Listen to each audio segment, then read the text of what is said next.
adjust the microphone so we can hear you. And for the record, state and spell your first and last name, please. My name is Mirella Sementilli. Spell, please. Mirella. Last name is Sementilli. Sementilli. Thank you. Miss Sementilli, can you tell us what your relationship was to Fabio Sementilli? He was my little brother. Okay. And how many children were in your family? I was the middle child, and I have an older sister. And what's her name? Loretta. You refer to her as Lori. Lori, yeah. Showing you exhibit 13. Do you recognize what you see here? Yes, it's Fabio. And what is he doing in this picture? He's probably putting on an incredible show for all the hairdressers who adored and loved him. Is that what he did on a regular basis? Yes, he was an MC as well as an awarded hairdresser. As were you, correct? Yes. Showing you exhibit 73. Do you recognize what you see here? Yes. And who are these individuals? My brother, who's proudly hugging his 3 children, Luigi, Jessica, and Isabella. Okay. And where are you and your family from, along with Fabio? We're from Canada, Toronto. We were born in the city of Toronto. My mother, myself, my sister, and father were born in Italy. Fabio was the only one born in Canada. Okay. And so your family, with the exception of Fabio, were immigrants that came to this country. Yes. Or not to this country, but to Canada. To Canada, yes. So are you also the godmother of one of Fabio's daughters? Yes, Isabella. And did you and your brother Fabio and your sister Lori all have a close relationship? We did, yes, we did. Did you have a close relationship with your parents? Yes, very much so. We lost our father at a very young age, and my mom became our supporter. My brother was 9, I was 13, and my sister was 16. He was 39 when he passed. Your father? Yes. And in order to support your family, did your mother have to earn a living to support the 3 of you and herself?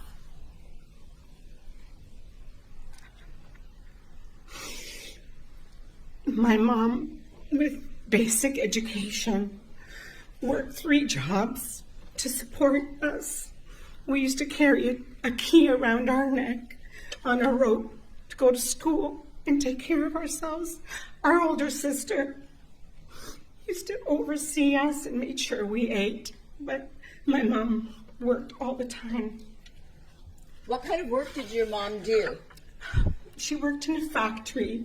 She used to work where they knit sweaters, and she also cleaned a veterans hall as a cleaning lady.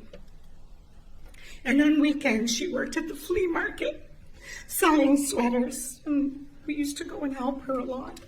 We were always supporting each other the best we can. Your brother Fabio, when he was a kid, did he start various jobs and businesses in order to assist the family with making money?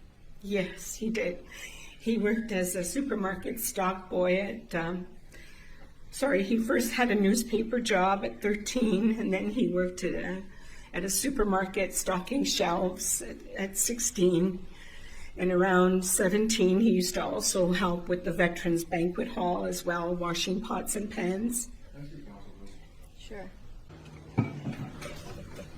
At some point in time, did you become a hairdresser?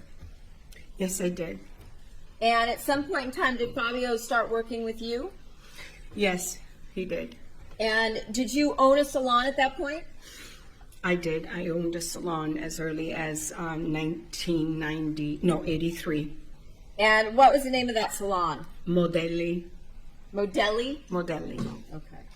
And when Fabio began working for you, did he eventually go to school to learn to cut hair and do color and things of that nature? He did. He was working for me part-time, and then he loved it, and he was very, very talented, and he decided to go to hairdressing school. All right. And subsequently, did you and Fabio own and run a salon together for many years? Yes, we did. We, after he had his own salon, we felt we were far apart and we can consolidate. So we went into business together in 2001 called Salon Shampoo. Okay. And the two of you owned it together? Yes, we did. And how many years did the two of you own and run this salon together? Until he left for LA, 2009 or 10. All right. And while the two of you were running and working at this salon, did Fabio become a platform or artist for Wella? Yes, he did. And did you do the same? Yes, I did. Okay. And while you were before Salon Shampoo, when you were working at Modelli, when you owned Modelli and Fabio worked at Modelli with you, did you and Fabio meet the defendant? Yes, we did. Yes. And the defendant, you know Monica Sementilli is your sister-in-law of almost 20 years, right? Yes. You see her here in court? Yes. Can you identify her? Yes, she's here to my right, wearing a black blazer. And while you and Fabio were working and you owned Modelli, that was in Canada, correct? Yes. How is it that you came into contact with the defendant? She worked in a clothing boutique 3 doors down from the salon, Modelli. Okay. And at that time, Fabio was married, correct? Yes, he was. And had a son, Yes. who we see in this photograph. Yes, Luigi, yeah. And at some point in time, did Fabio decide to open his own salon? Yes, he did. And when he left Modelli to open his own salon, at that point in time, did the defendant go with him? Yes, she did. Okay.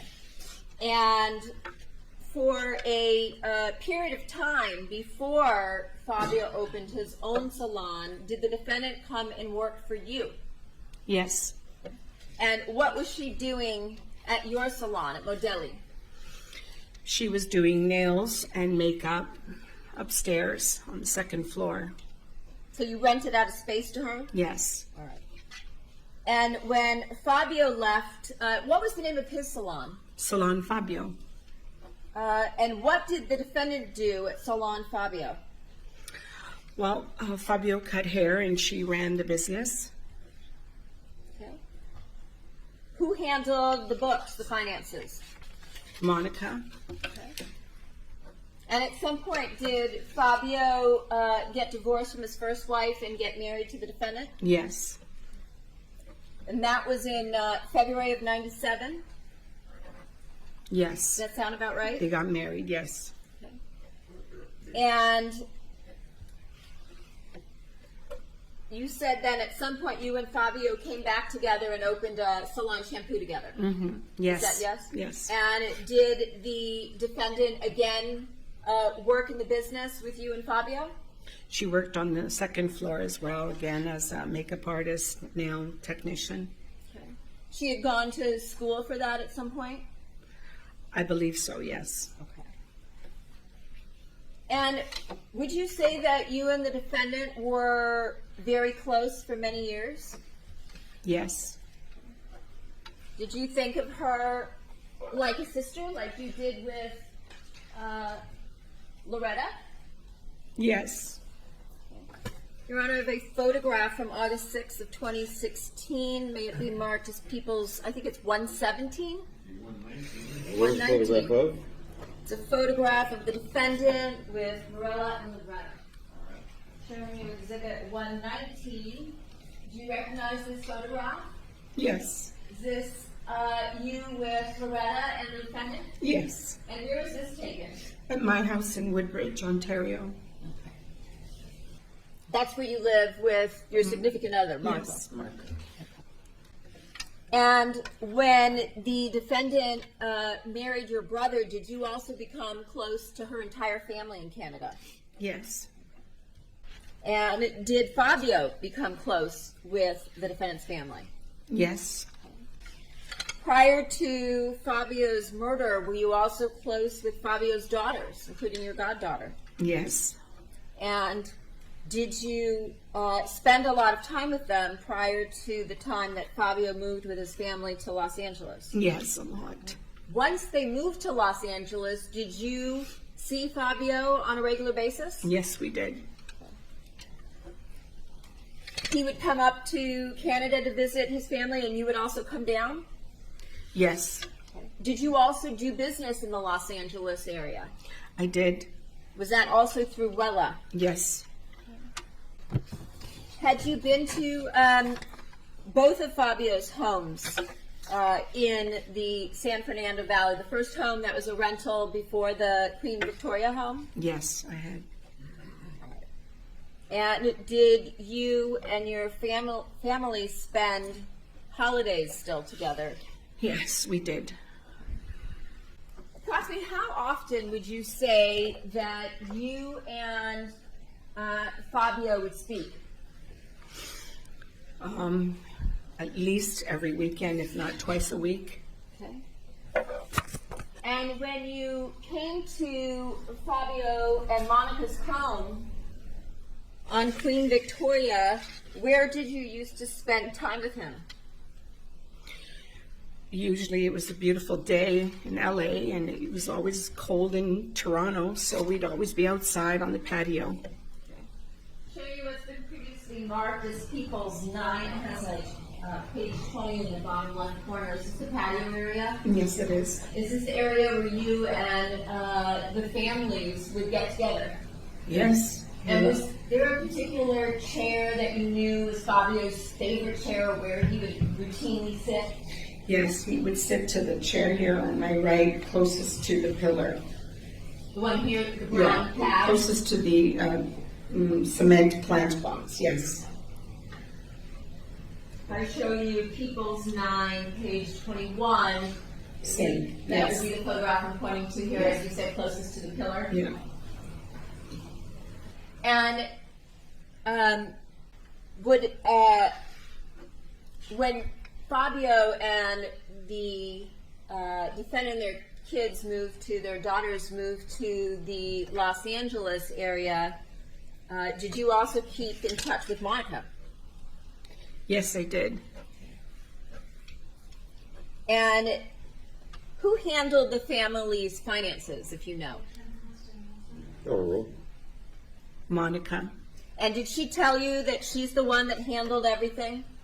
Yes, she did. I was curious about some cell phone charges, like what did she pay on her cell phone package?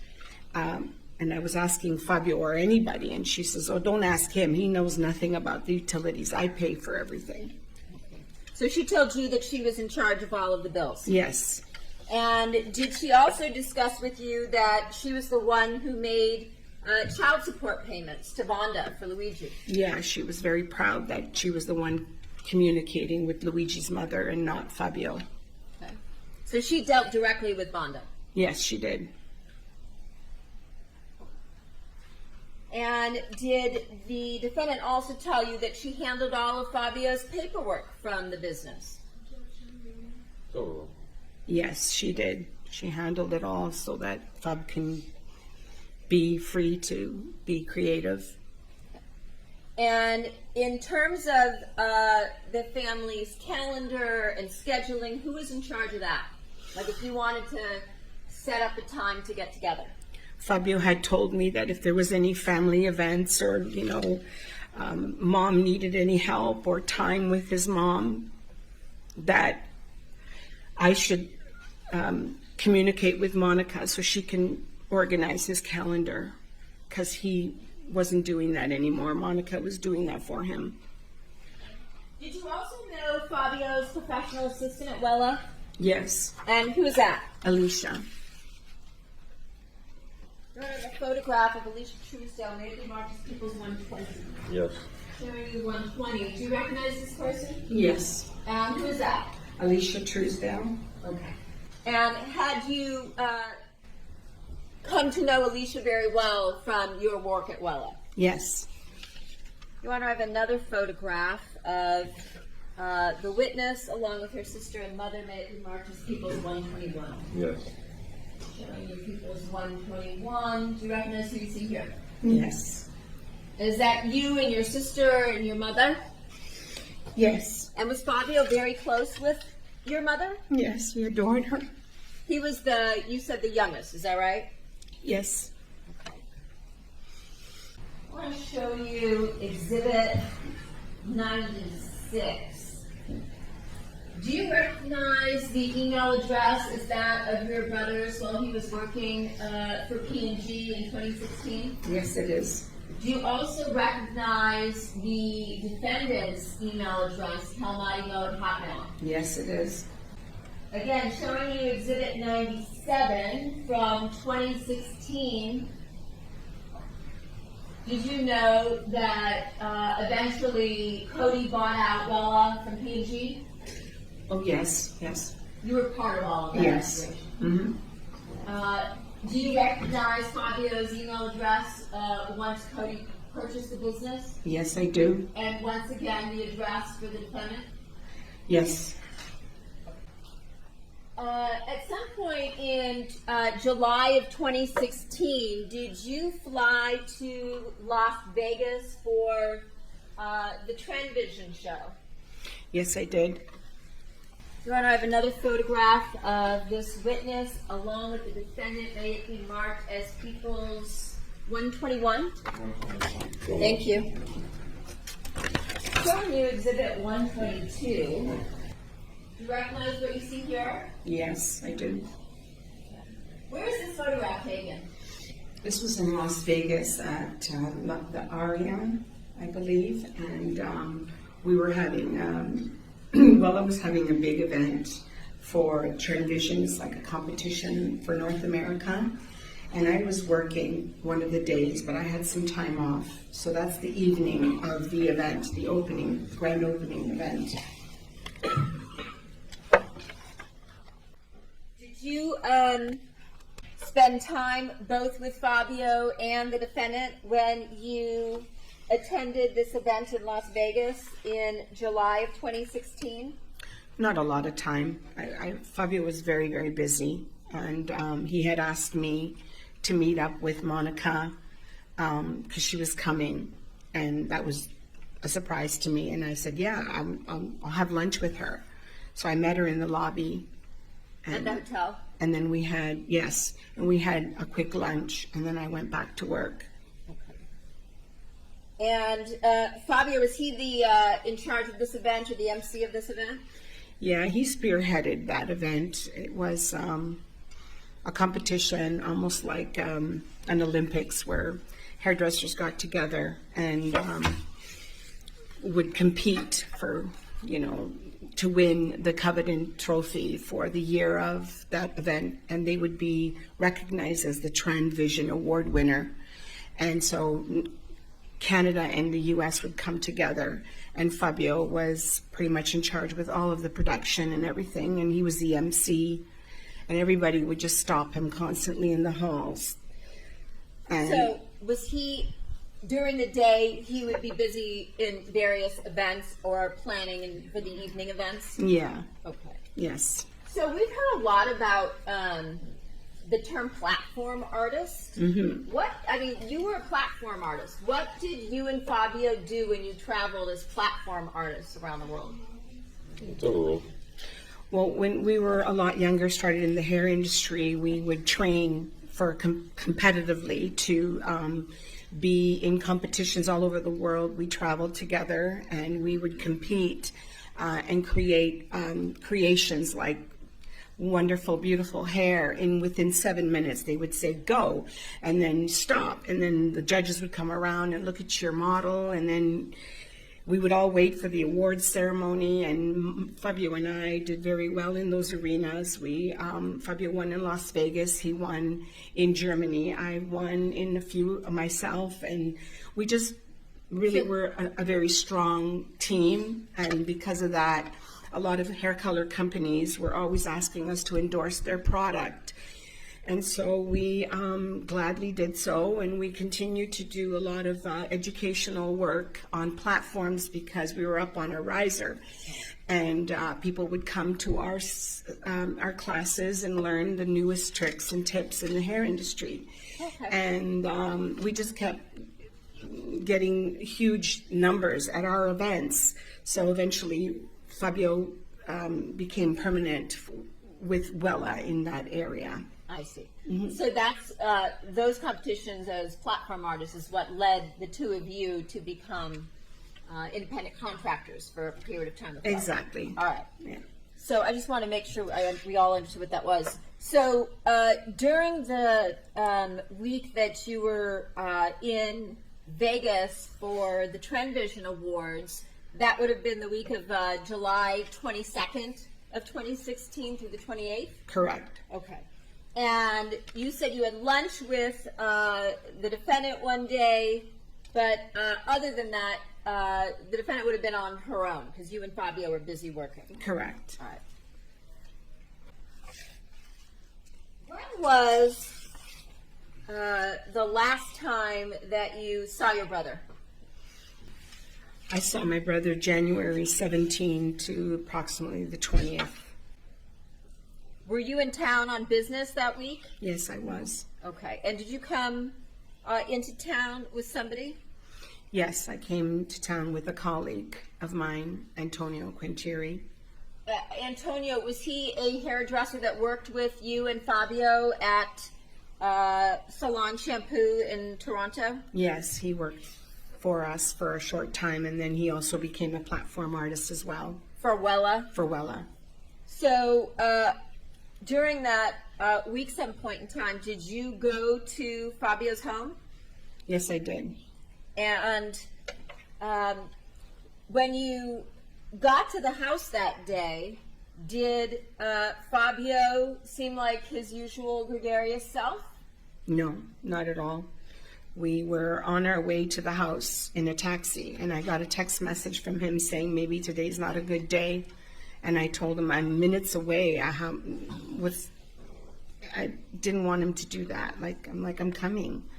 And then when we got there, we pulled in, and I didn't get the usual warm Fabio that I usually have, that he's usually so happy to see us. And he was looking quite concerned, working with his golf clubs. And then we walked in, and it was close to dinner time. It was probably 4:35.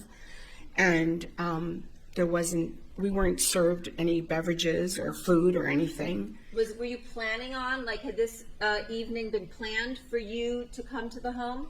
Yeah, it was planned weeks ahead of time because we had to run something by Fabio since he was head of education.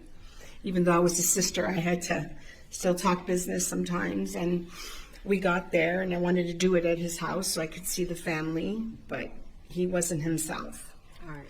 And how about the defendant? Was she there that day? She was there that day, yes. And usually, again, when I come to visit, there's usually some food or a spread, or everybody's happy to see me. And I didn't feel that way. And there was no food, there's no spread. We were hungry, and I thought maybe we would have to go out to eat something. So you had thought you were going there for dinner that night? I thought she would put some food on, yeah. Okay. So did you have any conversation with her that you recall at this point? Vaguely, very short. Okay.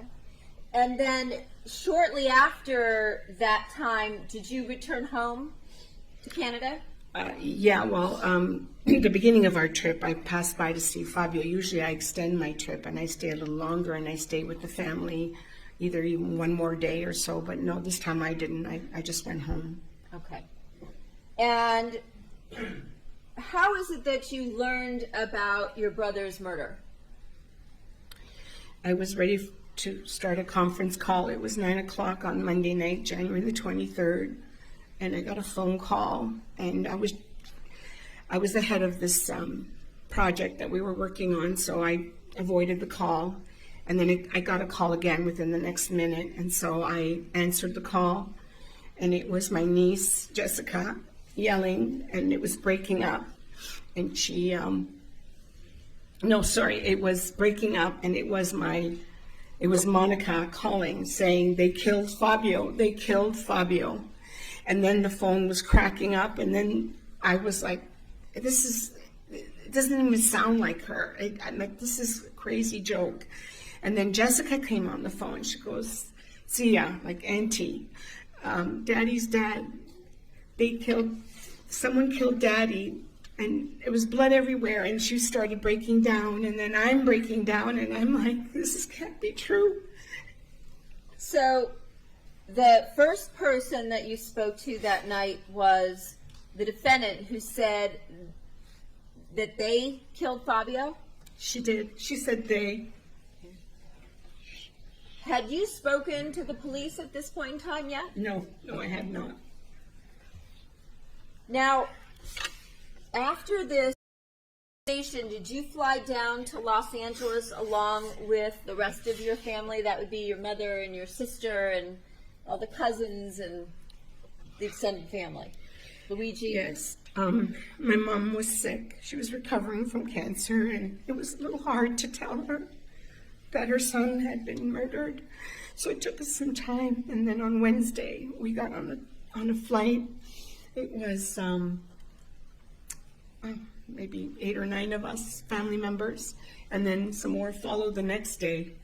But we landed on the Wednesday, the 25th. Did you go directly to the home at Queen Victoria where you had just been a few days before? Yes, we did. Okay. And when you got to the house, did you see the defendant? Yes, we did. And did you tell her beforehand that you were all coming? Yes, we did. All right. And what did she do when you came to the house that day on the 25th? She looked very distraught. She was upset. She was Did she holding Fabio's sweater, and she was just sobbing and sighing and exasperated. And okay? And did she take you on a tour to show you what she had seen in the house? Out loud. yes, she did.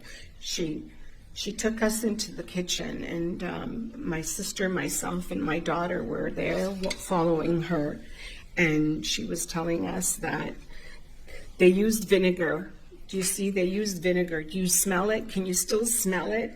Why would they use vinegar? Was it to get rid of any DNA? Was it to get rid of DNA? And then she said, they didn't even use my knives. They didn't even use the knives. They were sitting right here. They didn't use my knives. And then she kept walking us around and showed us that there was blood stains and on the floor, but they're clean now. And then she mentioned they took her DVR because the monitor they had in the kitchen was black. So we were looking like we were on a tour, and then she's pointing, there's stains on the door here. I guess the insurance company is going to come and paint again and come and paint this. Then she took us into the bedroom.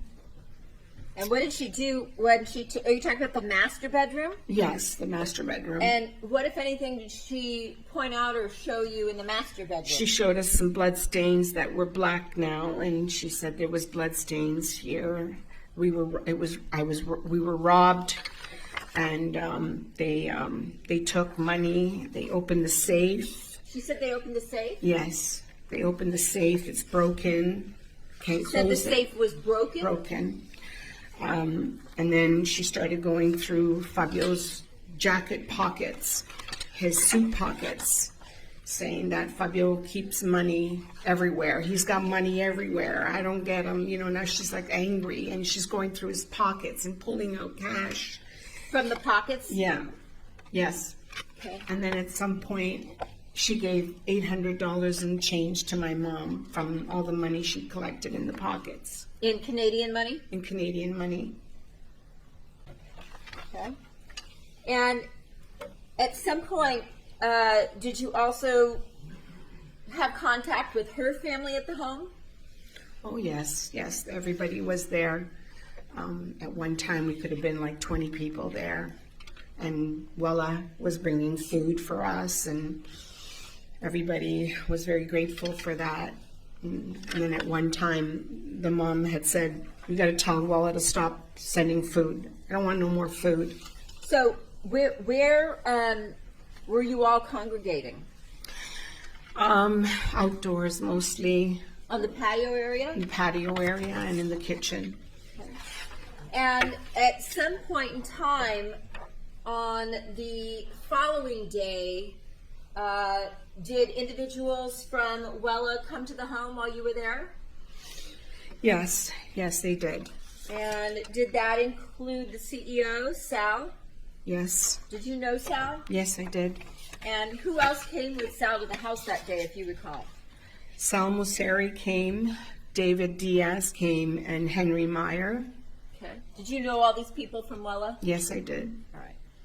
And did they sit down with you and the defendant and others? They had asked to speak to her privately and if they wanted us to leave the room, and she said everybody could leave the room except for Monica's sister and myself. Okay. So you and her sister sat down with these gentlemen Yes, and the defendant? yes. And did they at that time go over some of the financial support that Fabio had put into place, including life insurance policies? Yes, it was the first time I had seen them since the murder, and they had come over to tell Monica what Wella was prepared to do, and they had told her that he had life insurance and also something about indemnity, double indemnity, and that they were going to take care of Monica anywhere, like they're going to try for 6 months. There's anything you need. They were constantly reaching out if she needed anything. And that same day I said, maybe, there are 3 girls by themselves in the house. Maybe you can get a security guard or someone to help or replace the DVR or some security. You said that? Yes, I did. Who did you say that to? All 3 of them. And what, if anything, did anybody respond? I was stopped before I can even finish my sentence. Monica said, "No, absolutely not. I'm fine. We're going to be fine." And did she say anything else? Did you ask her if she was afraid at all of staying in this house alone, given that you were asking the gentlemen who were offering help Yes. for security? Yes, that's why I assumed she was going to be scared because what had happened, and and they were out there. And what did she say? She said that they're not scared, no negativity in this house, Sementilli power, and she was just constantly coaching the kids that they were going to be fine in their home that their father built for them or bought for them or set up. Sementilli power, is that something your brother used to say? Yeah, he would say wonderful memes like that, like charge that mountain, you can do it, chin up, Sementilli power. Our afternoon recess for 15 minutes. The admonition applies. I'll see you back here in 15 minutes. All right. I think when we stopped for the break, we were talking about what happened on the day that individuals from Wella came to speak to the defendant at Queen Victoria. Were you also present when they not only talked about the life insurance but stock options and other benefits? Yes. All right. And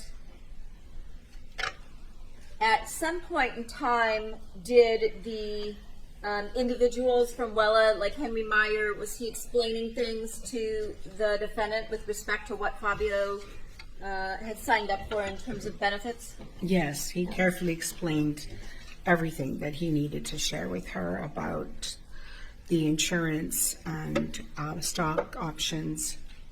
And at some point after they left, the defendant say anything to you? She said that she was going to get a family lawyer in case they're screwing her. Okay.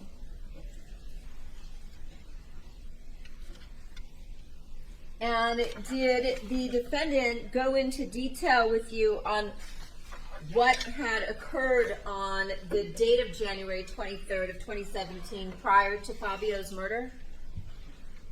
Did she talk to you and the family about what they had done that day?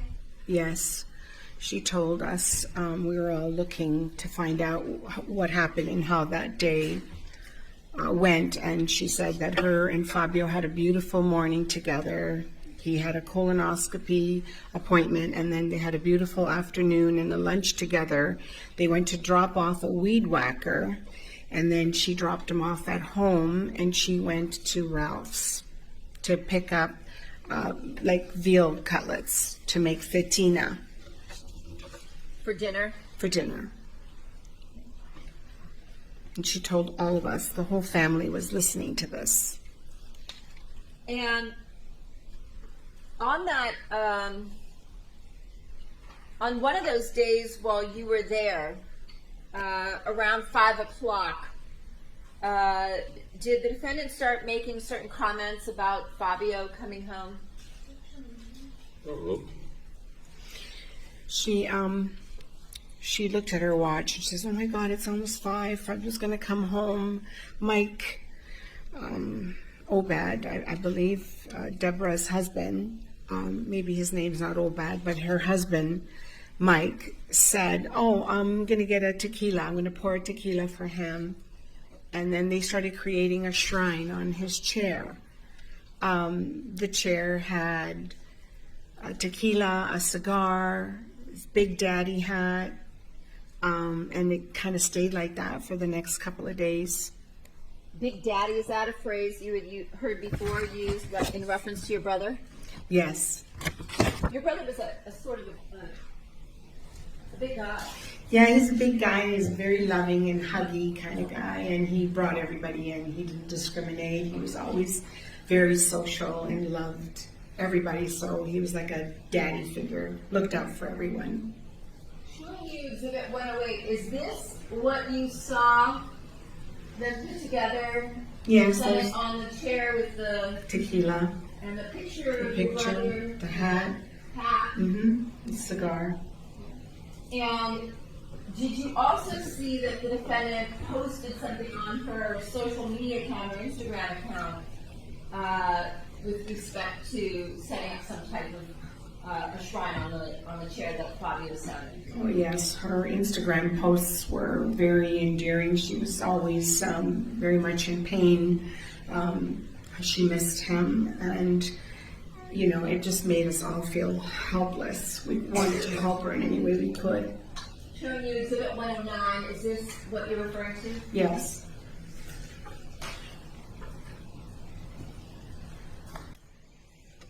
Did the defendant talk to you about the patio cushions that we actually can see in 108 and 109? Yes, we were looking at the crime scene as early as the Wednesday after, and everything looked like everything was back in its place. But she had described that everything was full of blood. There was blood all over the floor, and that when they pulled Fabio up, he still had a smoldering cigar.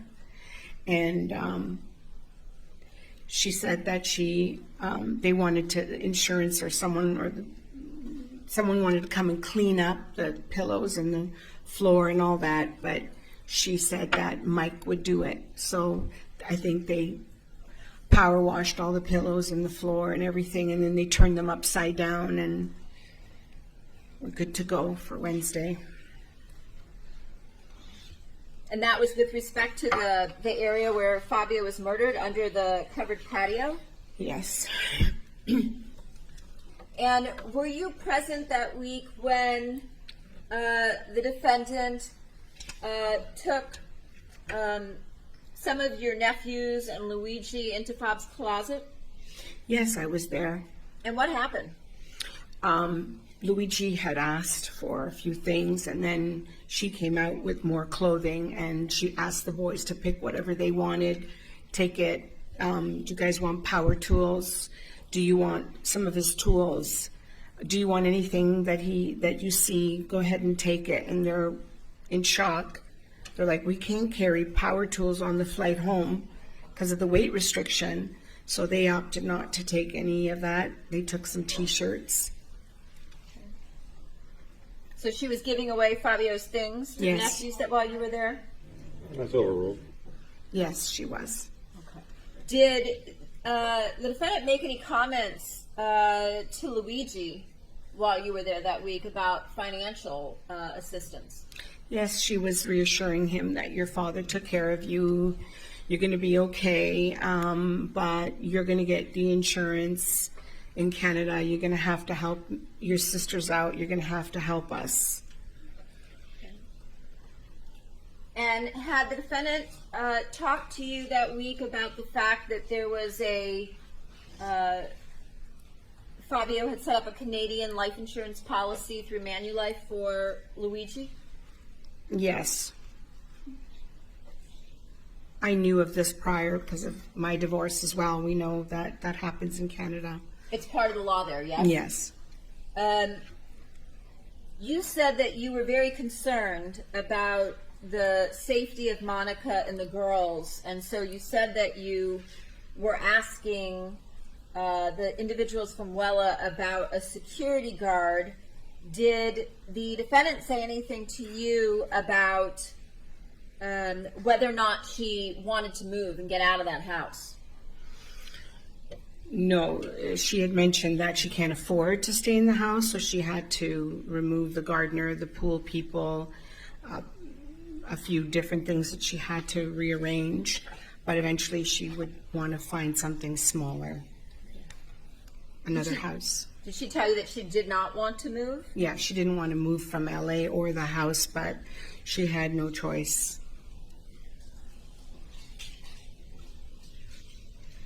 And you said that the monitor, the DVR monitor on the counter was black. Did she tell you anything about why it was black?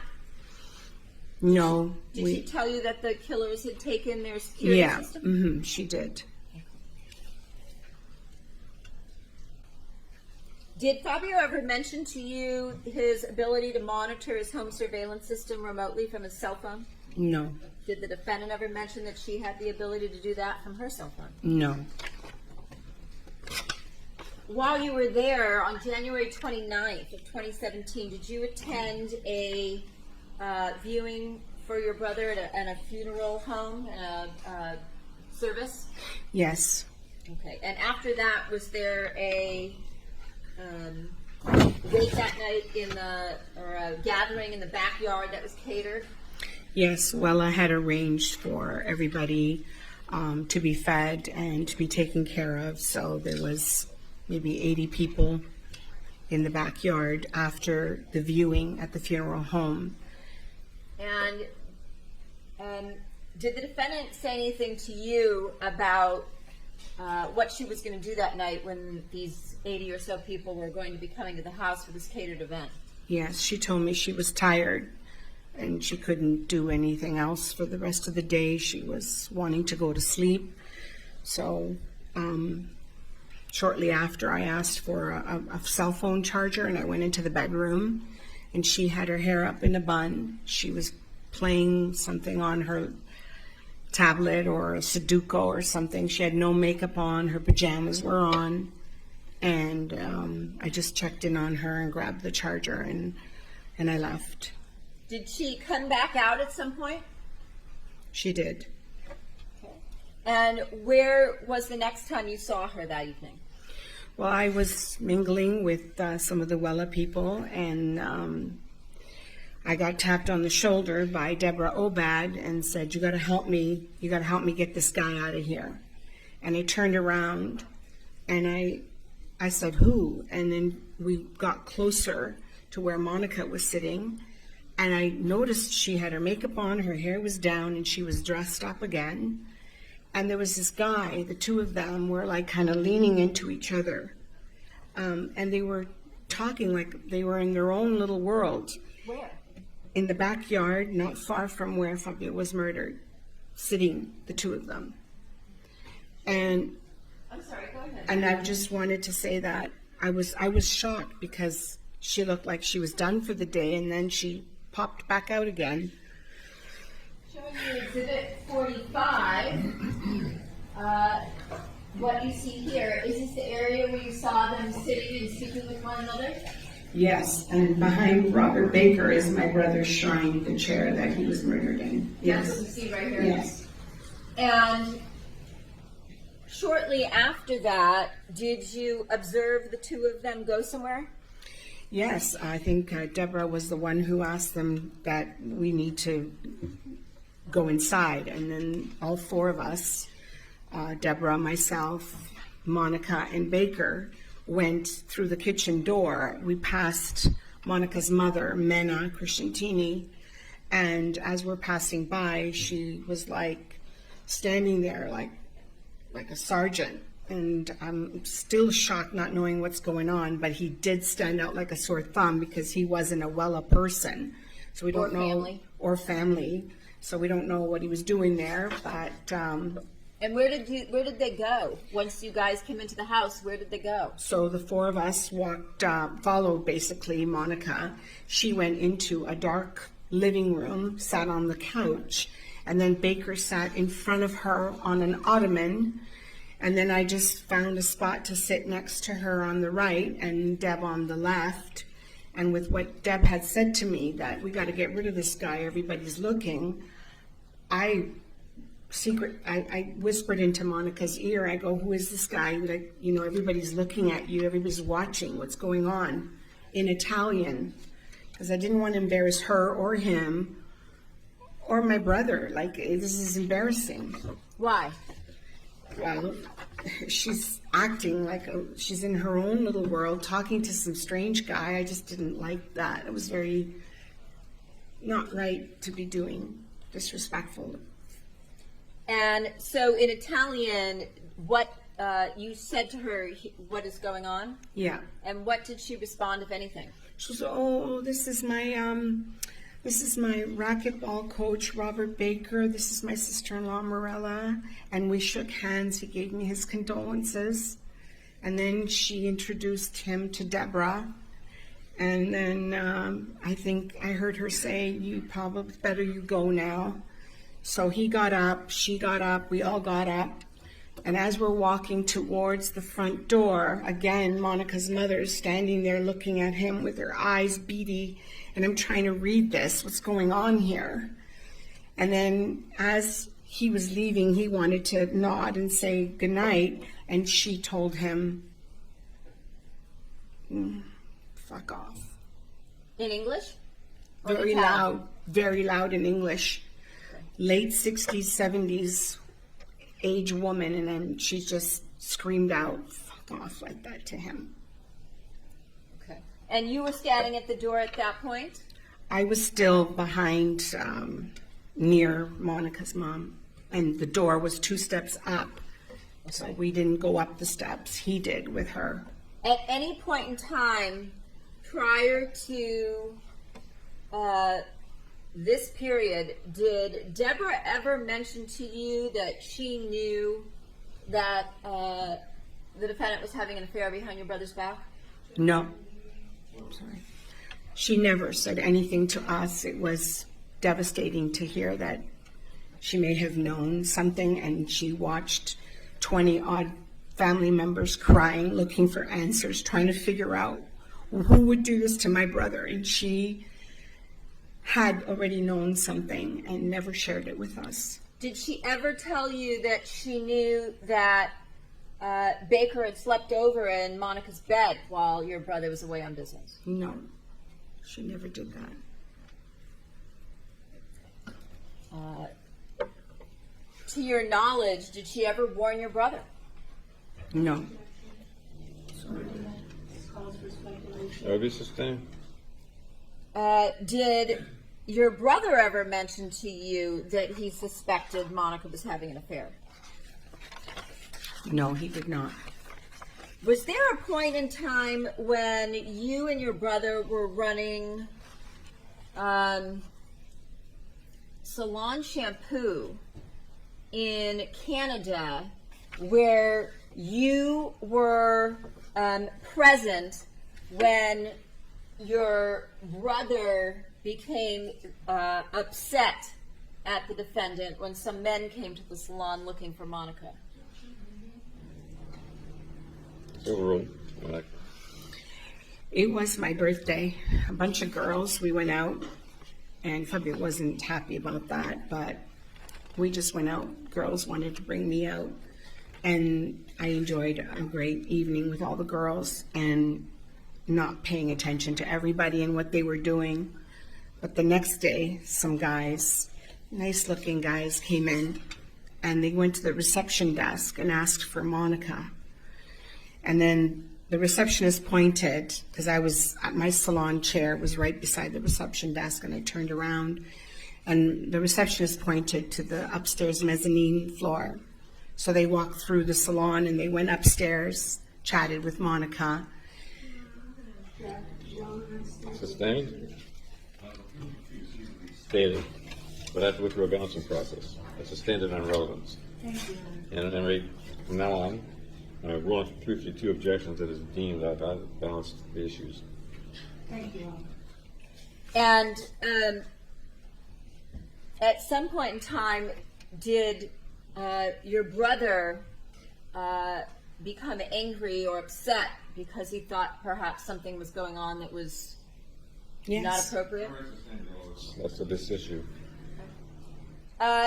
During the weekend that you were in Los Angeles, after the murder, were you at the Queen Victoria home daily?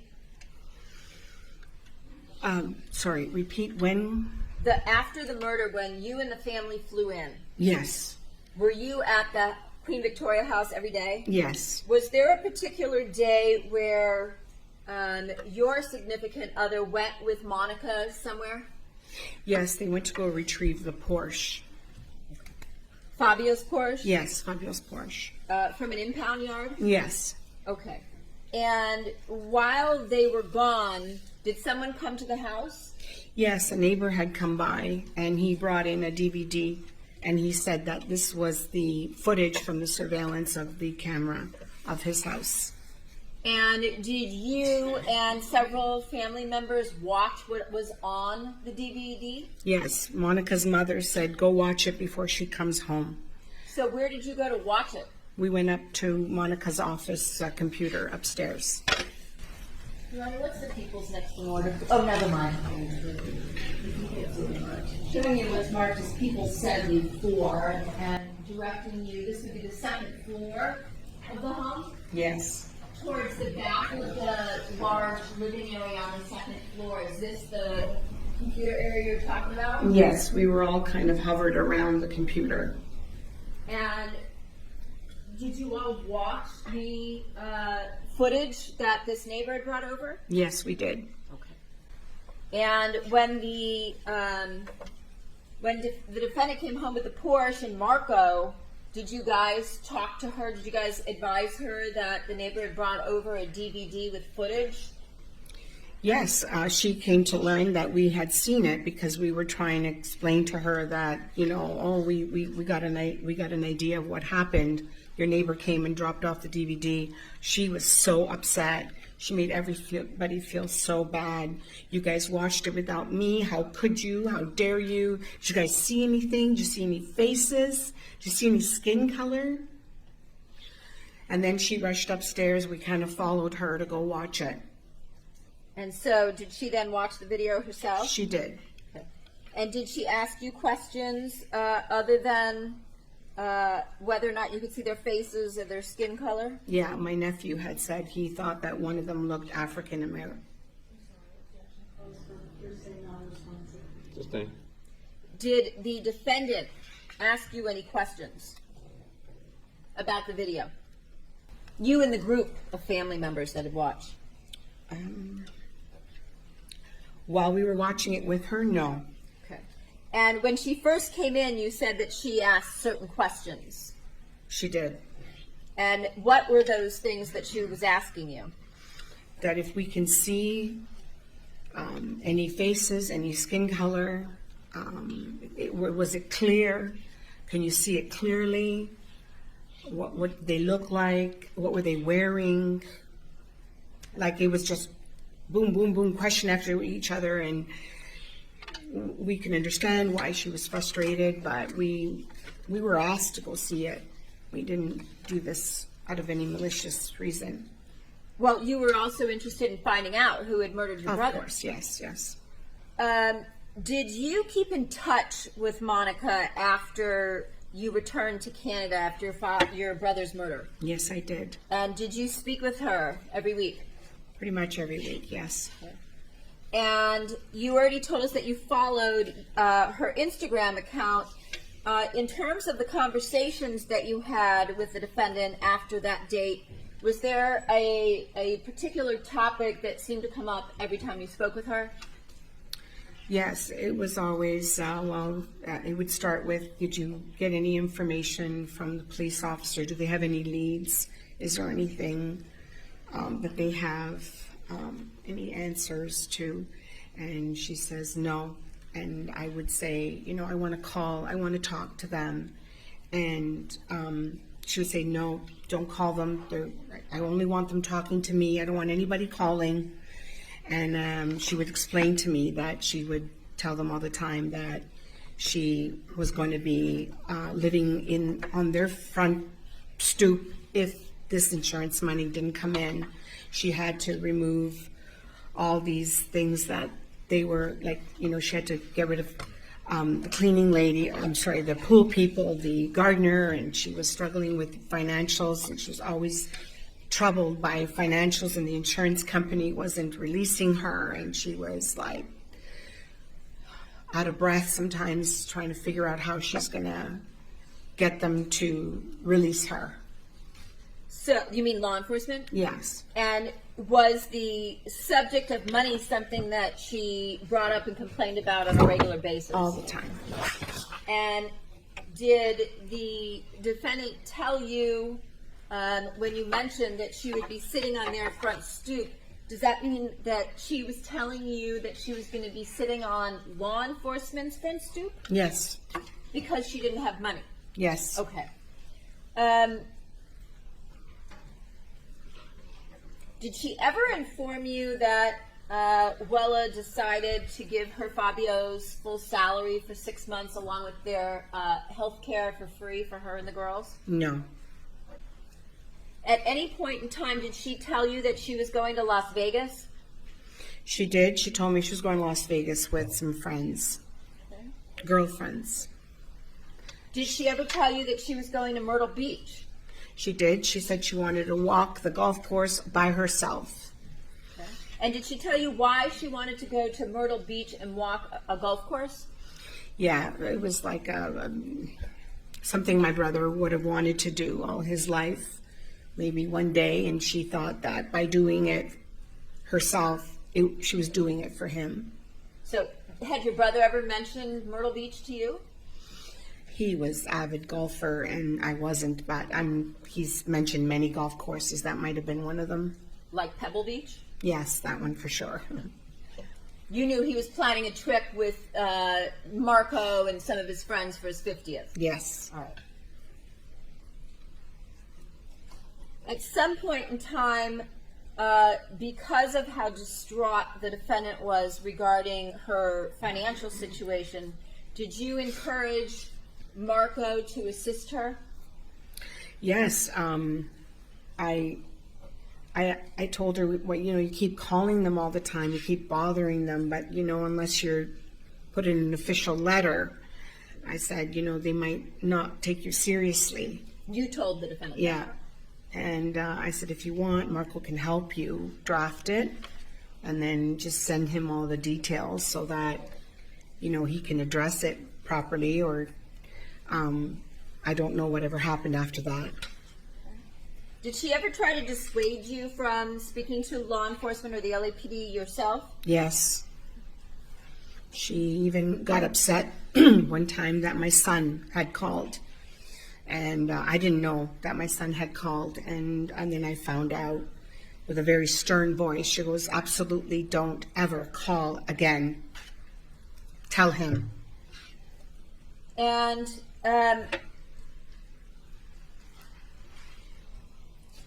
after the murder, did you, along with her family, talk about taking turns coming down to California to stay with her so that she wouldn't be alone in the aftermath?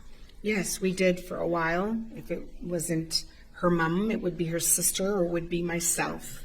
We would rotate, or at least we talked about it.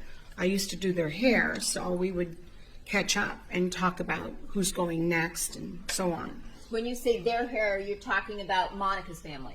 Monica's family, yes, right. Mother and sister. Now, at some point, did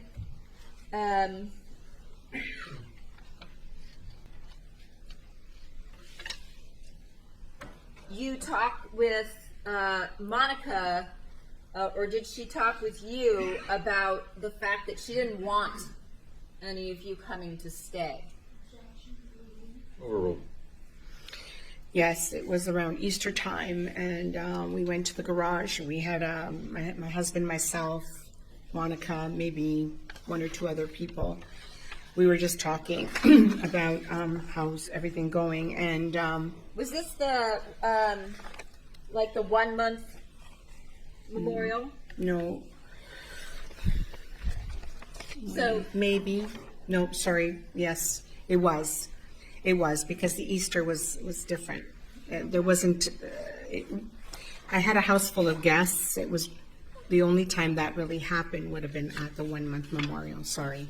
Yeah. okay. So at the 1 month memorial, is that like a tradition? Yes. All right.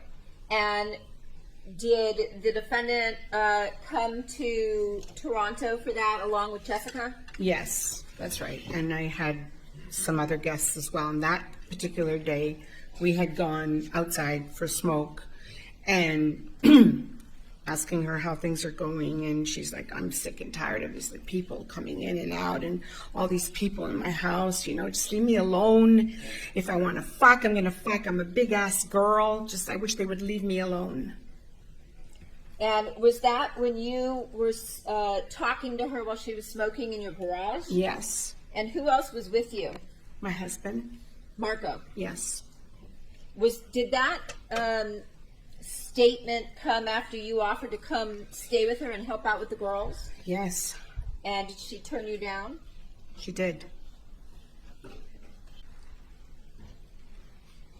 At some point in time, did Monica talk to you and your daughter about setting up some kind of a college fund for her girls? Yes, people were calling and wanting to know if they were accepting flowers for the funeral or if there was a donation for the children, the girls' college fund. And my daughter took the initiative to suggest to open up an account so that people can donate to the college fund in lieu of flowers, both in the U.S. and in Canada. And at some point in time, did the defendant talk to you and your daughter about the account that your daughter helped her set up?